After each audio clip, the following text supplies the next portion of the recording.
di nuyu suñu naataango ci politique yi nekk fii muy ñaari coalition yu mag yi di la grande coalition Wallu ak la coalition Yewwi di doore sama kàddu ci li sama goro Lamine Thiam wax léegi mooy di féliciter ak di am kontante ci taxawaay bi nga xam ne suñu baay suñu sëriñ Cheikh Mahi Niass am na ko ba yàlla defal ko ci ndam goo xam ne defe naa teewoon nañu bëri ci ay kuréel ak ay borom daraja loolu nag bettuñu ndax bu ñu fàtte ni Baye Niass dafa waxoon l'Afrique aux Africains ñuy profité ci occasion bi di wax ni il faut ñu gëm suñu bopp ñun africain daa di dekkelaat suñuy ressort interne ndax su dee ñun ak ñun rek ci suñuy société am nañu ay pexe ak ay système yuy régler suñuy problème te bis bu ne ñu dund ko waaye keroog bi ñu demee ba ñu complexé ñu nag nga xam ne lu ñuy def rek jàpp nañ ni su tubaab bi jógewul fële ñëw régler ko du am problème te li ci ëpp tubaab bi mooy taal daay bi mooy jaay ngàndaay ndax Afrique kenn fabriqué wu fi ngàndaay moo ciy profiter pour exploiter nag placer ay nitam exploiter réew yi kon ressort yooyu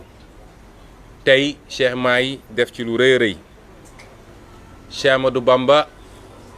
am lu mu ci amoon ci taxawaay ci sàmm ak défendre del bu ñuul ba wax ni xam-xam ak mën-mën yàlla du ko calqué ci der bu weex wala der bu ñuul Cheikh sëñ Alaaji Malick Sy am lu mu ci taxawaay boo xam ne tey moo andi relation yu am solo yu ñu am ak réew yu mel ni Maroc wala Algérie kon suñuy njiitu diine dañ ñoo devancer trop ci seen gis-gis ci diplomatie waaye it ci ouverture kon def na lu rëy te xaarul Sarkozy sant ko wala Macron wala keneen koo xam ne ay intérêt bokkul ak suñu intérêt mbokk yi dañuy sant yàlla bi mu ñu mayee daje gi su ma nee daje gi nag du conférence de presse bi waaye daje ñaari kuréel yi dañ ciy sant yàlla ndax rattrapage rek lu ñu amoon yéene la ci élection locale dox ci ba mu sotti daanaka seytaane daat ciy dugg ñu dem ci élection yi teewul yàlla kenn ku ne ci ñun am na lu mu ko ci may ndax kenn demul ci élection yi jógee ci ñu ne kii ridicule na ci élection yi waaye ñu jàngat ci li ñu ci jàngat ba jàpp ni nag bu dee rek askan wee ñu ñor mënatuñu permettre suñu bopp bañ a daje autour de l'essentiel ndax réew mi nag fi mu toll ñëpp xam nañ ko ñoo ngi wax ci santé ñuy apporter suñu soutien moral au personnel de la santé tekkiwul ni léeg-léeg faute mënul am waaye ñëpp xam nañ ni condition yi ñu teg nit ñi yi ñuy liggéeyee lu ci ëpp mooy andi njaaxum yi ñuy dund nii ndax suñu nee ay problème mu électricité am na ay problème mu branchement am na loolu soo ko buggee tuumaal parce que su dara amee nguur gi day affolé bëgg kut ko kut benn bouc émissaire foo mu am kuñ ko sippali jamono jooju ñu waroon investir ci fa ñu war a investir ñu bàyyi ko fi dem lépp ay milliards et milliards pour tabax ay stade ay arène ak yeneen loolu moo ñuy dabaat nii ndax balaa nga daan naam ne fa da ngay faju ba noppi wér ci sa yaram daa di jàngal nit ñi wér ci sa xel loolu mooy développer réew loolu moo war a nekk priorité cim réew donc éducation bi gis nañ fi mu nekk moom it te ñi ngay jël engagement yoo xam ne ñoom leer na leen ni mënuñu koo tenir waaye xam nga fin de mandat nit dina jaaxle boo xam ne fu ne lay jaare jàpp ni mun na tax mu sotti gis nañ li xew ci li sénégalais di dund ci coût de la vie tey lu doon jar juróomi at ci gannaaw fukk tey mi ngi jar juróom fukk sénégalais yi sonn nañ ba fu sonn yem te li gën a métti ci lii nag mooy cuune gi ñu cuune dañuy bàyyi ba mbir mi dem ba sës ñuy doog a wax ni lii la ñu war a def tey ñi ngi wax ni dañoo war a jàngat ci crise bi am ci Ukraine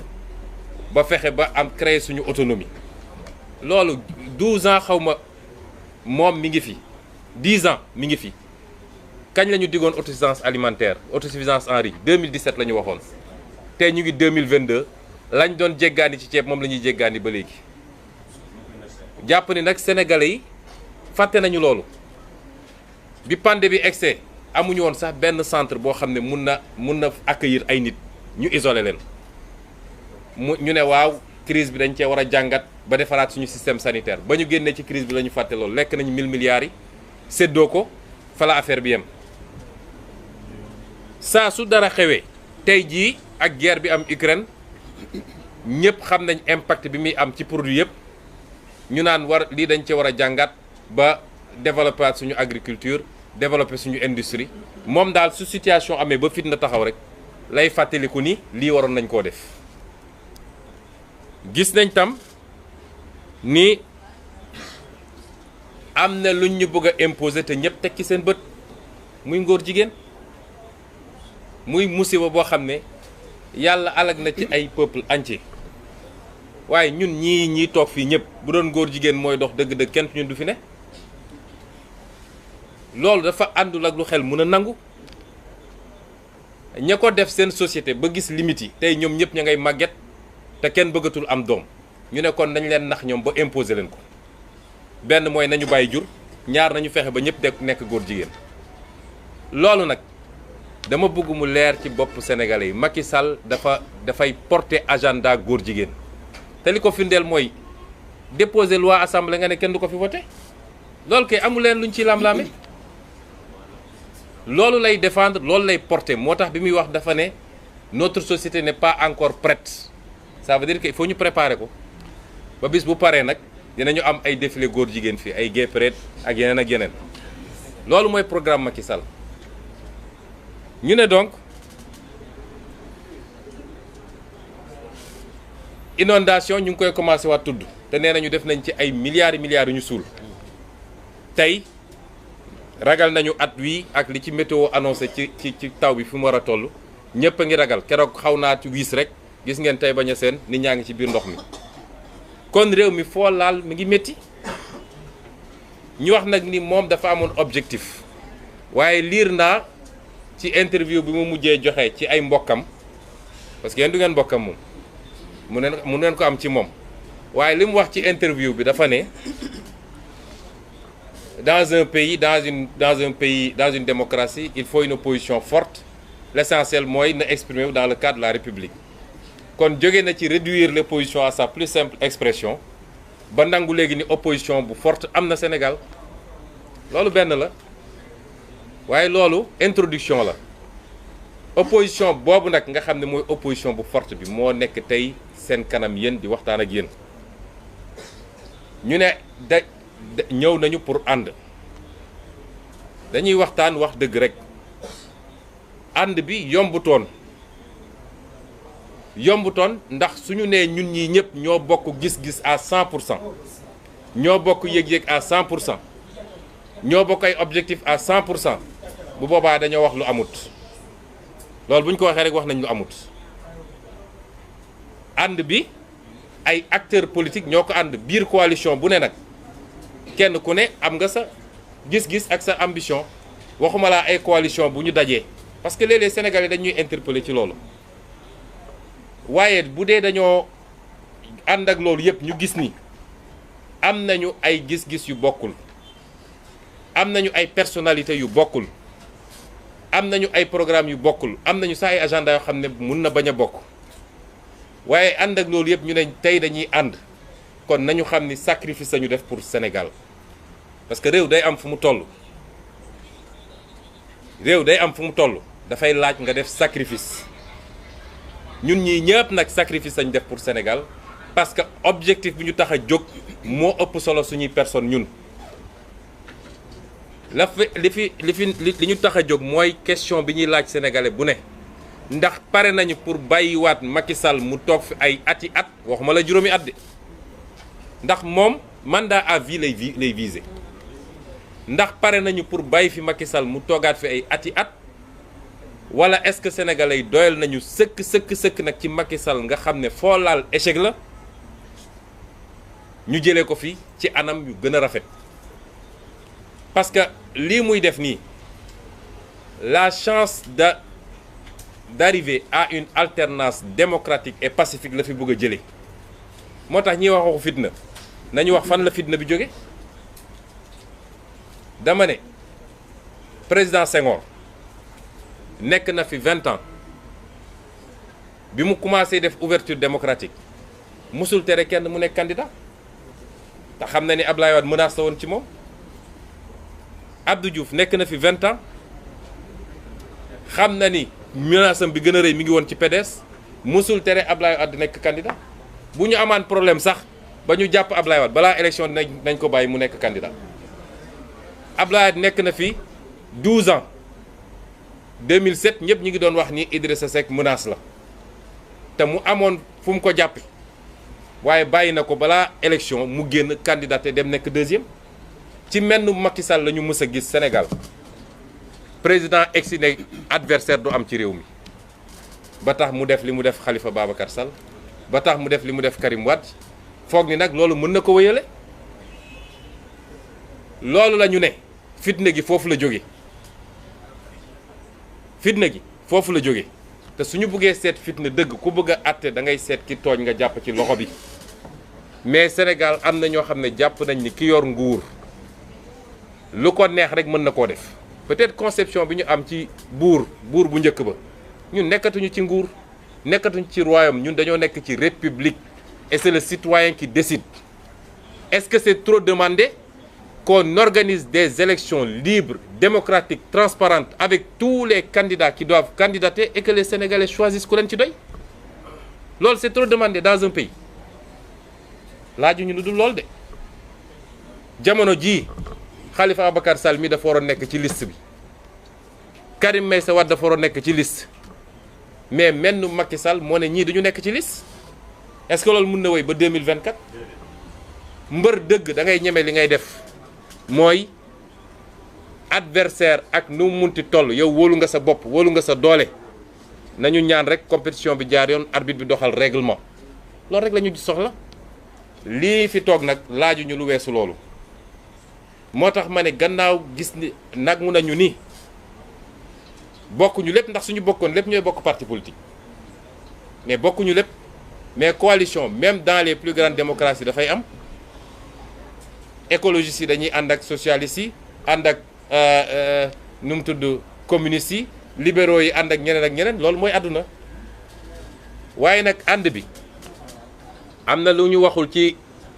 discours yi jiitu mooy laluñu ko rek ci Macky na fi jóge de moo tax dinañ leen présenter ci fan yi un programme minimal commun parce que suñuy ànd dañuy ànd ci kaw programme jóguñu rek ne dañuy ànd nii na fi Macky jóge loolu rek moo ñu intéressé déedéet ci assemblée nationale la ñu toll dinañ leen présenter programme minimal commun boo xam ne wàllu ak Yewwi ñoo koy bokk ne lii la ñu bëgg a def ci assemblée nationale bi loolu tam ñu dalal xelu sénégalais yi objectif bi it mooy ñu jël majorité parce que man nekk naa député pendant 5 ans yi weesu ñeneen nekk nañ fi député xam nañ ni député boo yorul majorité yow ak ñàkk député yéen a yem ci assemblée nationale bi nit ñi jàmbaar lañu de gis ngeen ñi nekk minorité assemblée nationale jàmbaar lañu da ngay dem commission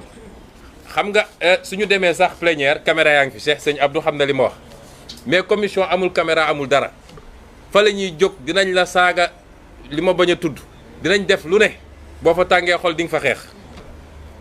commission même chose te mu leer la ni la ngay discuter yow yaa ngi wax ba sa put bi wow waaye ngoon si balaa ñuy jóge foofu di nga gis député bu nelaw ba ñu ne wote gars yi yee ko ne ko wote jot na mu ne oui wote naa su dee sénégalais yi boobu assemblée la ñu bëgg mu wëy nañu joxaat Macky Sall majorité waaye bu dee dañu bëgg assemblée buy jouer rôle am assemblée buy def contrôle de l'action du gouvernement luubal gi bëri na ci réew mi càcc gi bëri na suñu pétrole ak suñu gaz du tey lañ ko jaay de xanaa kay dañuy feddali waaye bi mu àndeek rakkam ànd ak bandi boobu ñuy wax Frank Timis ma bind ci ab téere daa di jaay gaz bi parce que gaz bi moo ëpp solo pétrole téeméeri junni yoon richesse bi tey ci gaz bi la. président allemand mën naa am mës nañ fi ñëw de mais man maa ngi doog a fàttaliku fu ñu ne président allemand ñëw na fi peut-être daan na am waaye gëj na li ko andi mooy guerre bi am te Russie tey imposé leen loo xam ne leen nag sama gaz daan ko jaay ci ni ma neexee ci prix bu ma neexee te da ngeen may fay en rouble dootuma nag ngeen fay ma en euro loolu mooy coow li moo tax gazu Dakar Sénégal gi tey occidentaux yi seen bakkan lañ ci teg bu ñu amee nag président boo xam ne luñ ko wax mu ne wiiw nañu xam ni duñu gis dara ci suñu gaz bi ña ngay préparer oléoduc boo xam ne day démarrer Ndakaaru day démarrer suñu ci fële Tortue gisement Tortue bi dem ba Europe fii ngay toog Ndakaaru ñu naan la am nga gaz te doo ci gis dara li xew Congo xew feneen ak feneen loolu la ñuy waajal kon su dee bëgg nañu xam li xew ci réew mi luubal suñu ressources naturelles yi luubal suñu kopparu réew mi surfacturer marché public yi lu ne xew na ci réew mi bu dee sénégalais yi bëgg nañ li xew ci réew mi dëgg en termes de contrôle de l'action du gouvernement nañu jox coalition bi la majorité 6 mois lañ leen may 6 mois di ngeen gis du ngeen dégg wala di ngeen gis lu leen jommal yéen ñëpp bu dee it bëgg nañu ñu voté ay loi yoo xam ne méngoo nag li réew mi soxla parce que député ñett mooy rôle am contrôler l'action du gouvernement voter les lois et la fonction de représentation mooy xool li xew ci dëkk bi te du yoon boo demee assemblée nationale nga défendre ko fa bu dee loolu la ñu bëgg ci député man de député woon la defe naa taxaw naa ci assemblée lu Sénégal yëpp teg seen bët Mamadou Lamine Diallo mii député la ñëpp teg nañ seen bët li mu def Cheikh Abdou Bara Dolly même chose keneen ak keneen ci ñëpp ñu nekkoon député opposition nag nañ ma libal benn député pouvoir boo xam ne mun nañ ne ràññee nañu taxawaayam assemblée nationale bañ nañ bu session bu amee la ñuy jàllale lépp mooy intervention opposition doo fa gis ñu jàllale intervention waa pouvoir bi loolu nag occasion la am nañ ko buñ ko sàggane ci fan yi di ñëw it dinañu démarrer benn tournée préélectorale parce que élection dañ koy préparer dinañu fexe ba am plateforme bu ñu bokk te ma wax ni nag man de la ma fas yéene mooy ubbi tournée préélectorale boobu fële ci Fuuta ndax ki yaakaaroon ni titre foncier la fa am bi mu demee ba jaaxle fexe na ba suñu liste ñu compétirul foofu Sénégal kenn moomul fépp fenn te ñëpp lot waa Fuuta ñoo gën a sonn kuy sonn tey nett ko bandum bi gisuñu ci dara lu dul ay dige foofu lañ koy commencer ndax am nañu yéene ci ñoom nag la ca des nag mooy fañ jëm dinaa ci wax ñaar ba ñett fa lay daanele bu ci njëkk mooy di araftu préfet de Dakar ni ñu araftuwee waa DGE l'autre jour parce que dafa jot gis nga lu nit defati dañ koy wax ne moom moo ko def te tudd ko ba pare tiiñal ko ba askan wi xam parce que da ngay gis benn waay boo xam ne bureau lay toog taal climatiseur am di def loo xam ne mun na andi ci réew mu fitna boo xam ne lu ne xaj na ci loolu moo fi war a jeex fonctionnaires yi nañu delloo seen xel man j'ai été fonctionnaire et j'ai toujours refusé d'appliquer un ordre manifestement illégal parce que loolu droit administratif la ñene DGE ñu sant leen ñu leen sant ñu xam ni lii du yoon ñu def ko tey lu am ci problème ci fitna ci réew mi ñoom ñett ñooñu la ña ko def ak seen ministron bi ko def bi leen ko sant loolu il faut mu jeex ci réew mi tey waroon nañu def suñu manifestation ñoom bañal nañ ñu ko ne am na ñeneen ñu fa déposé saax dama yebal ndaw ne ko dem leen ngeen xool manifestation bi lii mooy manifestation bi benn camion lañ fa gaare ak benn tente juróomi nit amu fa lii moo tax ñu tere ñu suñu manifestation est-ce que tappale yu mel nii mun nañ ko continuer ci réew mi on a été républicain nag cette fois-ci ñu bëri ci xale yi dañ ne woon dañuy dem par force ñu ne leen déet on a été républicain mais bu soobee yàlla mercredi bii di ñëw gannaaw yàlla mi bind xanaa yàlla wàcce fi benn taw bu fort a fort bu orage waaye bu dul loolu gisuma lu ñu mën a tee ma def suñu manifestation bu soobee yàlla loolu it on donne date. ñaareel bi mooy wax ak militants yi ak sympathisants yi ak sénégalais yi fi mu ne nii 31 juillet mooy objectif bi ñun ñëpp on doit être focus sur l'objectif bu ñu dara distraire amuñu jot bu ñuy tontoo ay opposants yoo xam ne xëy suba bu ngoon jot wër plateau yi di wax ci ñun du ngeen mës a gégg ñu wax ci ñoom parce que intéressé wuñu benn adversaire la ñu am mooy Benno Bokk Yaakaar ak Macky Sall taluñu keneen ku jàpp ni nag wër plateau télé yi mbër Yewwi Askan Wi nii wàllu naa Ousmane Sonko nii diw naa le 31 juillet bu ñu commencé wàññi la ñuy xam lan mooy loo liggéey politiquement donc militants et sympathisants yi bu leen kenn distraire bu leen tontu kenn on a qu'un seul objectif c'est prendre l'Assemblée nationale le 31 juillet on a qu'un seul adversaire c'est Benno Bokk Yaakaar leneen lu dul loolu taluñu ko yéeguñu ko ñetteel bi mooy wax nit ñi tam nii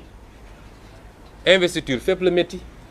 mais suñu defee sacrifice yëpp ñu def ñun c'est parce que réew mi la ñu jiital ci lépp moo tax képp ku réew mi ñor quelle que soit say frustration ci investiture yi muy waa Wallu muy waa Yewwi nag ñëpp laa waxal